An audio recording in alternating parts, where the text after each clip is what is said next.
Hey, what's up guys, what's up YouTube? Matt Samolski here. I'm Matt the Car Guy. If this is your first time watching this channel, thanks for finding it. Take a look around, consider subscribing if there's anything you like. I do car reviews, and today I have this beautiful brand spanking new 2021 Kia Sorento. This is a brand new model, completely redesigned from the predecessor, and today I'm going to take you on a tour of it. I'm going to take you on the tour of the exterior, interior. We're going to check out the cargo room in the second, third row seat, and now we're going to take it for a spin. So if you're ready, let's go.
Alright guys, so 2021 Kia Sorento. Now if you asked me about 25 years ago to do a review of a Kia, I'd tell you you're probably crazy, get back on your meds or something like this. But this is certainly not the case with today's Kia vehicles. Now I've reviewed a few already. If you haven't seen my Telluride review or K5 review, please watch it. Hopefully it's going to be of interest to you. But this model just came out, literally hit dealer lots probably a few weeks ago. And thank you to Gettle Kia of Bradenton, Florida, for allowing me to film this vehicle and talk to you about it. I'm going to include their link in the description of this video so you can check out their inventory of brand new as well as pre-owned vehicles. Give them a shout out, tell them Matt the Car Guy sent you if in the market for a vehicle. So today we're going to talk about this vehicle, and take a look at this. If you know a little bit about me, I like square, and this is certainly square. It's more masculine. It's not minivan-y like the other ones were, where it was kind of more rounded. This is square, kind of looks a little bit like the Telluride, the same concept, but at the same time it maintains its own identity. So this is the 4th generation Sorento, and this particular one is the SX line. It's the X line. It's the prestige model, which basically all that means that it's as loaded as it gets, and it's just over $44,000. So I'm gonna post the equipment in the description of this video so you can see what's on this car. But let's get right to it. Let's get to the front of this first. So right in the front of this vehicle, I mean, you can see this beautiful headlights. I mean, they're multi-reflector LED lights. There's that LED strip that kind of cascades down alongside that, what do they call it, tiger nose grille that's so typical for all the brand new Kias. Big distinct Kia logo on it. Here, this got the camera in front, so that means that it's got the 360, which I absolutely love. The bottom part of it, now this is the X line, so that's where you're going to see some of the differences. This is kind of that matte black. This is the gloss black right here. This is where all the sensors are for all of the safety features of this vehicle and that polished aluminum trim around here. Now it does have a little bit of an inlet right here at the bottom of it, and the regular non-X line is going to have some more of the air intakes on the side. I'm going to show you that because there's one standing right next to it. So as soon as I finish talking about this and the engine, we're going to take a quick look and see what the characteristics of the non-X line Kia is. Now the X line also means that it's more of an off-roady package, and it sits a little bit higher. It has just over 8 inches of ground clearance, which is about an inch higher than the regular non-X line Kia Sorento. Now this one also has different front than the non-X line that allows for a better approach angle if you're trying to climb over, you know, some obstacle on the road. So very nicely done as far as the design in the front. The hood itself, I mean, it does have like kind of indentations on both sides, and that bulge in the middle, kind of like more of a masculine look, like you'd almost want to add the air scoop. Well, that's not the type of car, so don't put the air scoop on it, but that's kind of the look of it. It's got that bulge in the middle and kind of nicely goes inside of that, underneath that windshield right here. So that's the front of it. Let's talk about the engine, since I have us in the front. Let's pop up the hood. Now this one is the highest line. Now this is the 2.5 liter turbocharged engine. Now this one is 281 horsepower, 311 pound-feet of torque, made it to an 8-speed automatic dual clutch transmission. Now I've read somewhere that Kia compares that transmission to a Porsche PDK, so we're going to be able to check that out and see how that is. It's called the wet clutch transmission or something like this. Now there's also 2 other engine options available for the Sorento for 2021, and that's a 2.5 liter non-turbocharged engine, 191 horsepower engine, and also a turbo hybrid, which I don't think it's available yet, but that vehicle was going to be produced with a 1.6 liter engine. In the addition, it's going to have some hybrid assist of about 40 some horsepower, so over 200 horsepower on that one. And supposedly that one's going to get over 37 miles to a gallon, which is going to be amazing for an SUV this size. So this is the engine of it. All right, so as I mentioned, I have this X line that's sitting right here, as well as the regular Sorento that's right next to it. So let's take a look at some differences. Take a look at the front spoiler, or the front portion of that bumper of that vehicle, and see how it looks. And then we're gonna take a look at the non-X line. As you can see, there's a lot more of a shiny material in it, as well as it does have this intakes, air intakes right at the side of it, and it sits lower to the ground. You can visually, I'm not sure if the camera is going to do it justice, but you can visually see how much taller this vehicle is, or how much taller it sits, about an inch, and you can see it with your naked eyes. So I mean, these are the differences. Basically the lights are the same, the hood is the same, it's just a difference, a little bit of a design of the front bottom portion of that one. Side profile is of a typical SUV, and I particularly like it because, like I said, it's square, it's nice, it's beefy, it's masculine. Now this particular one is the X-Line package. So the X-Line package will have these dull gray trims, both at the top, at the bottom, as well as those roof rails that are beefier than on the regular one, and they actually are able to carry more load than the other ones. Now take a look at the rims. The rims are 20-inch rims, and these are exclusive to that X-Line package, those dark, almost black rims that look amazing in my opinion. The mirror caps are shiny black with LED turn signals on them. It is equipped with that keyless go package. Basically, I call it keyless go, but it's, each manufacturer calls it different. You don't have to have a key to lock it and unlock. You have to have a key, but it doesn't have to be, you don't have to press the buttons on the remote. And now take a look at the windows. The windows are nice size, especially that second row seat. I'm really excited to get into that middle row seat, because when looking at both the size of the door and the size of the window, it looks like there's going to be plenty of room on the inside. And there's a little window right in the back here. Now there might be a little bit of a blind spot in here. We'll check it out when I get to it. Now the light, if you remember that Telluride, it's kind of similar, but vertical lights in the back, but these kind of wrap around from here, which you don't see on the Telluride. So we're going to take a look in the back now. All right, so let's check out the back part of it. And again, it's a nice, clean, square design. Now, it's got this tailgate spoiler with built-in LED light.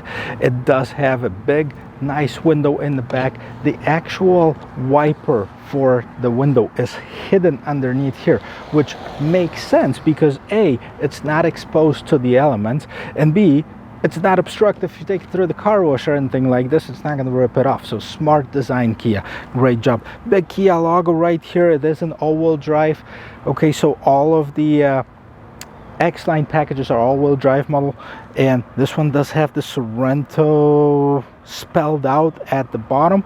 It's an SXT-GDI. That's basically the badging of this vehicle. Again, continuing with that non-shiny plastic trim at the bottom with that polished aluminum trim at the very bottom of it.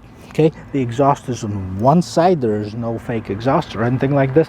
That's where the difference is on the regular Sorento, that it does have what it looks like, a little bit of a fake exhaust in the back. Now, the one thing that I was confused a little bit about is the location of the gate opening button on here. Now, normally I would just try to find it somewhere here, and it is not here. It's actually down underneath the Sorento logo. So you press it, it opens up. Let's check out the roominess inside of it.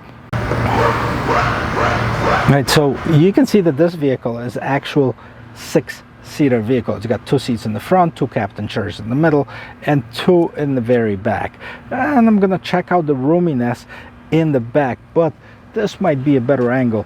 There is very little room in the back of the seats, third row seat, once folded up.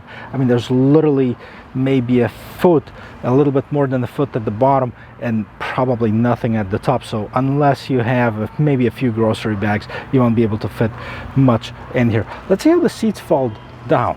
So you basically pull and fold it. Okay, fairly easy, self-explanatory. And while I have these folded, let's check out what's in the third row seat, because I can already see that there is an ability to push that middle seats down, and you have cup holders here, you have a USB charger. What else is there? Are these vents? No, this is just a design element, so these are not vents. Do we have vents for the third row seat? Unless they're underneath the seat somewhere, I don't see any in here. Okay, let's move in here, and we have a little bit more storage, which is nice. This is a hidden storage, so if you have a purse or something and you want to leave it in the car but not have people look at it, then that's where you can put it. But I'm curious of how the seats fall down. There you go. It's fairly easy now. The seat is moved back, the front seat is moved back a little bit, so I can't fold it all the way down. But I'm excited to check out the roominess in that second row. And so far I've been really impressed with the exterior of this car. Now I'm gonna get inside this middle row seat and see how much room there is in here, and then we'll take a tour of the interior. So again, the front seat adjusted to the way I normally drive a vehicle, and I gotta tell you, I have plenty of room. Wow, there's tons of room in here. The seats do move forward and back, so they're adjustable. They recline, which is a nice feature as well. And the interior, guys, this is not a Kia. Seriously, come check it out. All right, so first of all, let's take a look at the door, at the rear door, and it's nicely wrapped with leather. Now this is kind of the soft plastic, which is nice. It's not the real wood trim, but it's wood looking trim, and it's kind of grayish. It complements the exterior color of this vehicle. Now this is that piano black. I'm not crazy about piano black. I think it shows all of the fingerprints and scratches. But this, again, this is nicely wrapped with the leather. Bose stereo, that's what Kia uses. Now it does have a bottle holder and then an additional cup holder right here. But check out the seats. Now this look at this. This is this Napa leather, kind of that diamond quilted stitching on the side of this seat. Now this is what you would pay thousands of dollars for on the luxury SUV. Now those seats, like I said, they do recline, so don't be alert when you see that they're sitting upright. And what do we have in the middle console here? Now you do have your heating and air conditioning vents, as well as at the bottom you have your USB charger, and you do have a 12-volt charger. What you also want to take a look at is in the side of the seat. There's also, both seats have the USB charger that's built in them. Now this is the second row, the captain chairs. I think it's a great configuration with the space in the middle to get to the third row seat, which I'm gonna do right now. Hey guys, I'm back in here. I'm gonna try to check out the roominess in that third row seat, and I'm gonna keep those seats for right now. I'm gonna keep them upright as they are, just to see if I even have enough room to squeeze in to that third row seat. Now you can also, you don't have to go in through the middle here. You can also move that seat forward and kind of folds to allow you to get into that third row seat. But I'm gonna do it this way now.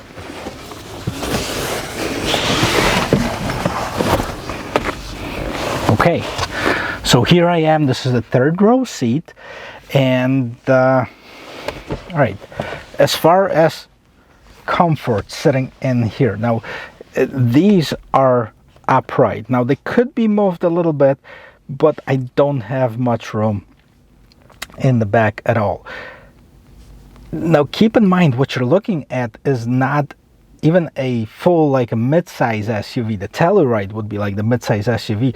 This is on the smaller side. This is like maybe a Toyota RAV4 with a third row seat. And this seat, I think it has more room than that. But again, emergency use only. If you have a few adults trying to go on the road trip, this is not the seat that you can go in here.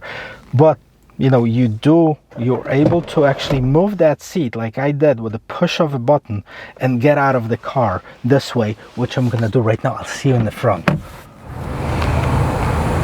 All right, so let's check this out. Let's check what's on the left side of the steering wheel. And on the left-hand side, what you basically see is you have the traction control off. You have a button that says hold. That's basically to open the back gate, as well as you have the lane keep assist, and you do have your dimmer for the instrument cluster. Now, this nice size, two parts of that vent. I like it. You can adjust it in more ways than just side to side and up and down. You can have actually two different adjustments of it. Let's get inside of it. Okay guys, so let's check out the interior 21 Kia Sorento. I'm really impressed with the exterior, and hopefully I'll be as impressed, if not more, with the interior of it. And so far it looks very promising. Take a look at the steering wheel. The steering wheel has been redesigned from the previous Kia models. Now I'm not digging the middle of it, but that's just my personal opinion. That little kind of oval round thing with the Kia logo on it, they could probably redesign it, maybe put like just a K on it like the Kia have in other countries. But as far as the functionality of it, let's take a look. Left hand side, you can see the mode, the basically voice control button. At the bottom you have the hang up and pick up on the phone, and the left button right here is for your volume control, and then the different modes are controlled through the up and down button on the right hand side. The right hand side of the steering wheel, which you see is the pages, which basically controls the middle of the screen, and we're going to take a look at it right now. And then again, it has the cruise control, and you can set up the distance between you and the car in front of you. And then you have the lane keep assist. You can turn that on or off.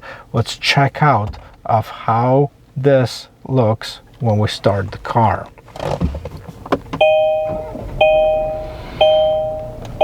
All right, so first of all, it's fully digital. Now on the lower trims, it's kind of a combination, the analog and digital.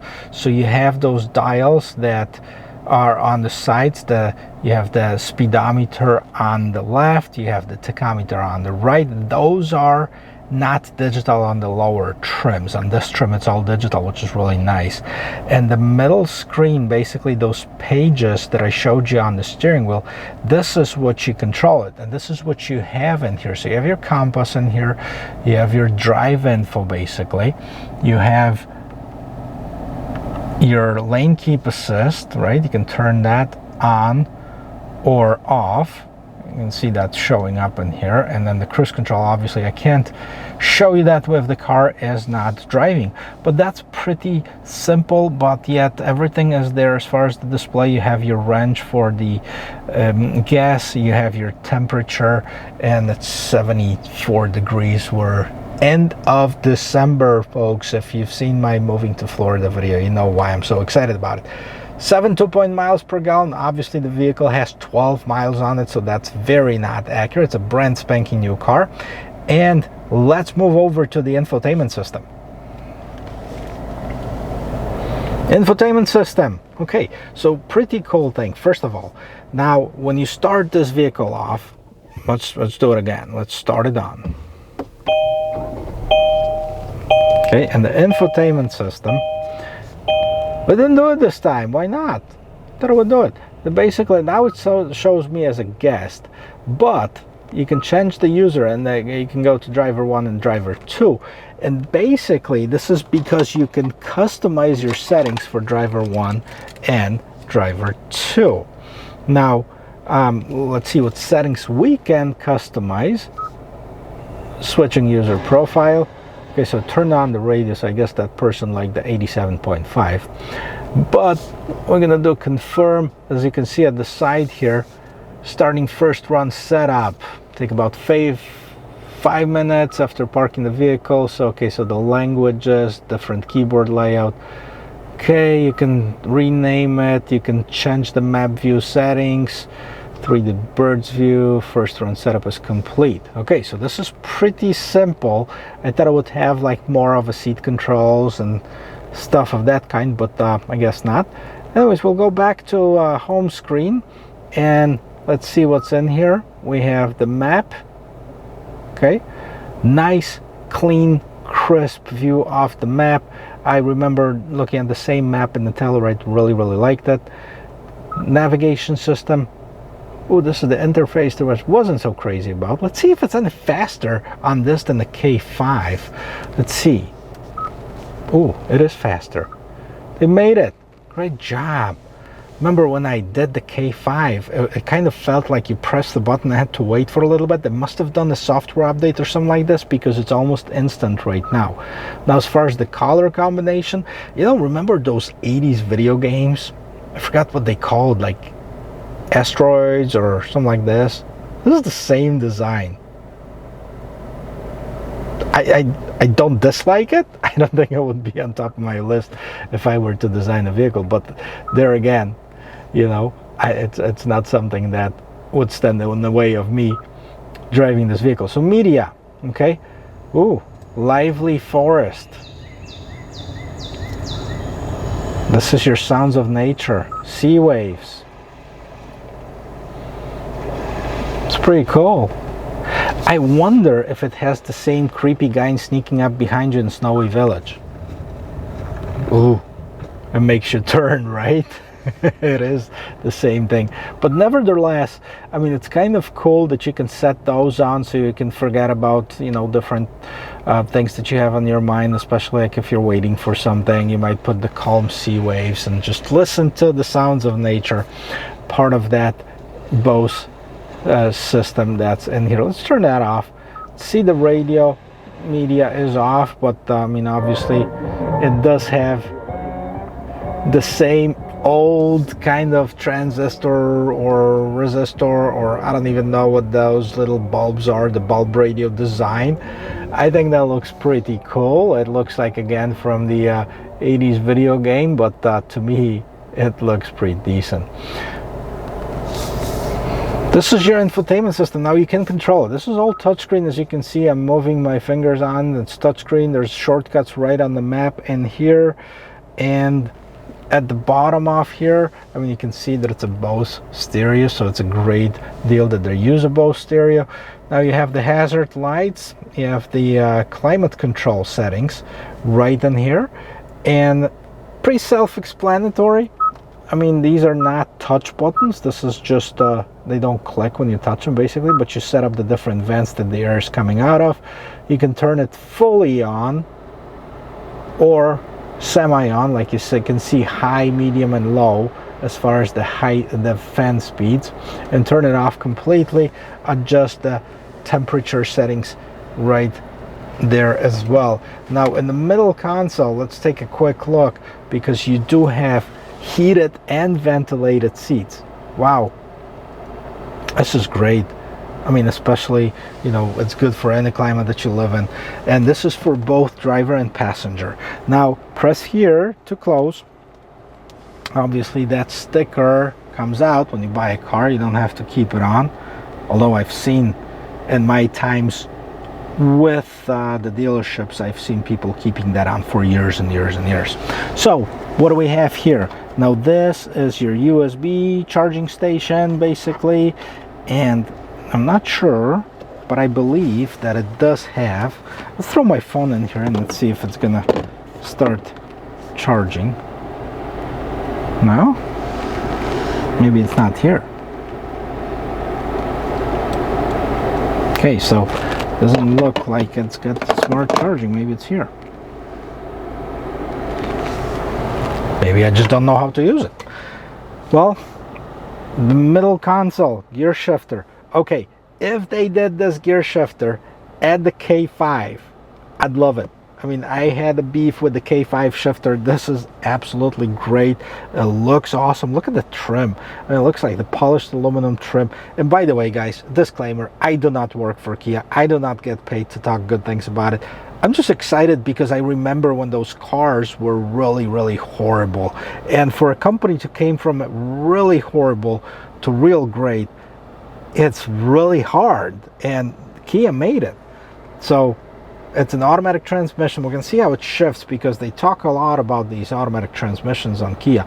And you have different driving modes. Now you have comfort, sport, smart, and snow and eco, right?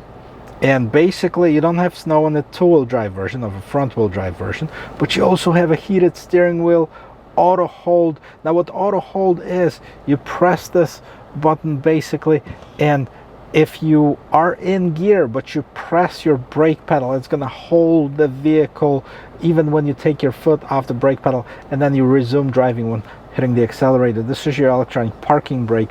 Camera, wow, well, we have it right here because this is the 360. So let's check it out. The back camera is right there. Top camera, let's just like see, I parked not really well, but what else we have here? Narrow angles, that's for tight spots, and then you can display content, display settings, so different settings of the camera. So it's pretty cool. I like it. I mean, it's not like, okay, if I were to compare it now, we'll got to keep in mind that this is a fully loaded, absolutely fully loaded $44,000 vehicle. And if you compare it, let's say that camera to a Mercedes-Benz camera, it might not be as crisp and as great. However, $45,000, you might not even get the camera with them. Now you will, but you know, it's a lot of other features that are standard on this one that you would have to pay thousands of dollars for. So I like the camera. I'm a big fan of 360, and this one is no different. Love it. What else do we have at the bottom here? We have two nice size cup holder. This is a something holder. I'm not sure what that's for, but you know, it's here, and we have an additional storage in that middle console, which is actually pretty nice, pretty big. If you don't need this tray right here, you can remove it and put it somewhere else. But so that's the bottom part of it. The one thing that I'm not too crazy about, okay, so I'm not too crazy about this piano black. Now all the reviews that you've seen me do, I always say that this is not a good idea because it's going to be scratched. You're going to see all the fingerprints in the world. But if you have a little bit of a microfiber cloth like this one, you can shiny it up a little bit and it's going to look good for the time being. So just get used to it. Take a look and see what's going on in the top console right now. Okay, so what do we have here? We have the lights, okay, reading lights, and we have the sunroof control, UVO. What is this? It's got to be some kind of emergency. I'm going to try to find out from somebody and see what this is.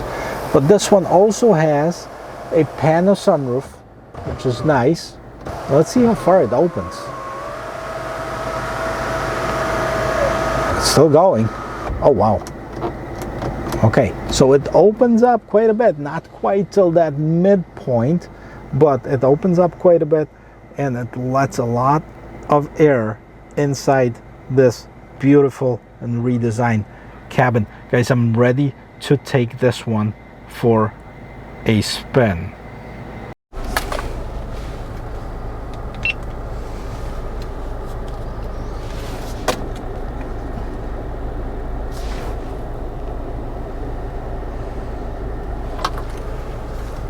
Okay, so we're gonna take this for a spin. Before I do that though, let's take a quick look at the key. Now this is the new style Kia key, and basically all the buttons are on the side, and they did it because there's better chances of you hitting the side, like lock on lock and thing like this, pop the gate open. So they did it on the side and here. Even the remote start button that's on the side, on the regular side, and here it's hold, so you have to hold it in order to start the car, which is another great feature. I always like that remote start feature from your key instead of from your phone where you have to actually find the app. Now from your key I think it's easier. Maybe I'm old school. And anyways, let's talk about a little bit about pricing. Now this particular vehicle is listed at $44,080, and this is as high as it gets. I don't know if you were to add any other options, maybe, but not so sure. Now the vehicle is assembled right in the United States. As a matter of fact, it has less Korean parts than a Buick. It has US Canadian parts content 50%, 35% for Canada, I mean for Korea. And I mean, so this is more American than a Buick? Really? No, but it is. Now, so price-wise, $44,080 is basically the top of the line model. Let's see where they start, because they start, you know, in the low 30s or maybe even under $30,000 as far as the price of the Sorento. So let's see if we can build one, just a basic one, and I have it right here. So the MSRP, we're going to change that. We're not going to do the SX Prestige because that's, so starting MSRP $29,390. So $29,390 for the base plain Jane SUV. Probably, I mean, I'm sure without the leather, I'm sure without that digital screen in the middle here. I'm sure it doesn't have half of the amenities that this one has, and it does have the base engine, the 2.5 liter engine. Now let's see what this 291 horsepower can do. 311 foot-pounds of torque. That's a lot of torque for that engine. I'm really excited to take it for a spin. Before we do that, one more thing which is super important when you're looking for a car like this. It does have the 5-year 60 warranty. As far as the full warranty on the vehicle, it does have 10 years 100,000 miles as far as the warranty on the powertrain. So great warranty, one of the top in its class, if not the top in its class. Basically the same as its sister company Hyundai, or brother company Hyundai, or sibling company, I don't know how you call it, but basically the same as Hyundai.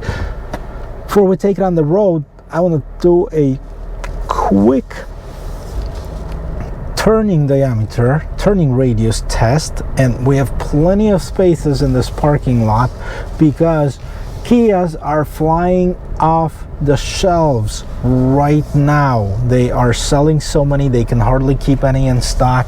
So again, this is not a commercial, but those guys over at Gettle Kia in Bradenton, basically, they hooked me up, they allow me to do it, and let's see how many spaces it takes to fully turn it around. 1, 2, 3, yeah, 4 spaces. 4 spaces turned around, basically in line with all the other vehicles in its class that I tested. There's some of them that are more than others. This feels very comfortable.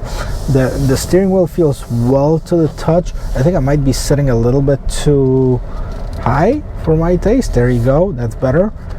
And I have the mirrors adjusted to the right position. Does it have that camera mirror? It does not. How about the blind spot? Okay, if I turn around, that little window right on the side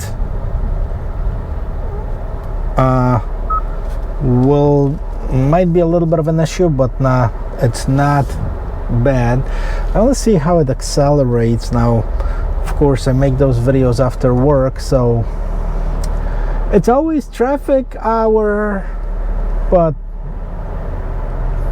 I'm gonna try to do the best and see if I can get it out and at least get it up to speed a little bit. Okay, so we're gonna make a right-hand turn. All right.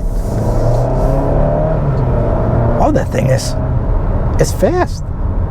I mean, it goes quickly.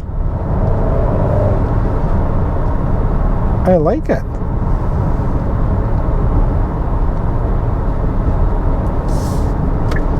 Quite frankly, I wasn't expecting it. Wow, my favorite feature is on it. My favorite feature from Hyundai. Those are the turn signals, turn cameras. You make a right-hand turn and then the right camera kicks in, and the left one. Wow, love it. Great job, Kia. No wonder they can't keep them in stock. I mean, this is something that a lot of people don't think about it, but it's so convenient to have these, especially if you're turning, you don't see anything, and then those blind spot concerns that I just had just went out the window. We don't have to worry about it. Okay, now let's see, like merging into the expressway. So let's see, I'm doing about 40, and let's see how fast it's gonna be. And see, and that torquiness, the torque is really what makes this vehicle go. And the horsepower, 291 horsepower, is basically more horsepower than the Telluride, or about the same. So for a car that's smaller, that's lighter, that's a lot. Guys, if you're not looking for a typical big SUV, which, by the way, the Telluride, the Palisade, they're absolutely amazing. But if you're not looking for something that's big, if you can get away with the 5-seater, because I think that third row seat is basically useless unless, you know, you have little kids or dogs or, you know, somebody very, very, very small that you can put in there. I mean, then this would probably be my choice of a vehicle. I'm not afraid to say it. I'm curious of what Hyundai is going to do with their Santa Fe, if they're redesigning it or if they redesigned it already. I haven't seen one that's been like completely different from the prior generation. But if they do, I mean, it would be awesome. It would be, again, a head-to-head comparison between the two truly great vehicles.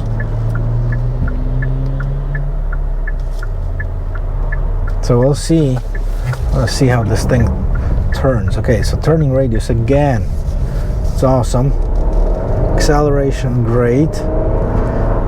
I mean, you can feel the power in this engine, but it's not like to the point, like it's loud, but it's not to the point like one of the other reviews, I forgot, I think it was Mazda, where you can see it's struggling. This one's got plenty of, I mean, I hit it and it's got still plenty of room to go. And this is not even in sport mode. Switch it to a sport mode. You can actually almost feel this vehicle shifting its characteristics when switching the modes. I am so impressed with this car. I kid you not. I mean, this is one of the best SUVs in this segment that I have driven, and with the backup of the warranty like Kia has, can't go wrong with getting one of those. Now the hybrid that's probably coming very soon, that's going to be an interesting one, the 37 miles per gallon. But right now, with the gas not being very expensive, who cares, right? Guys, this concludes this review of this vehicle. I hope you liked it. I hope it was helpful for you. If you like this type of videos, please consider subscribing if you haven't yet. I really enjoy making those videos, and I really enjoy making them if somebody's watching. So hit that like, subscribe button. Let me know in the comment section below what you liked and what you didn't like about it. And I will see you in my next video. Cheers.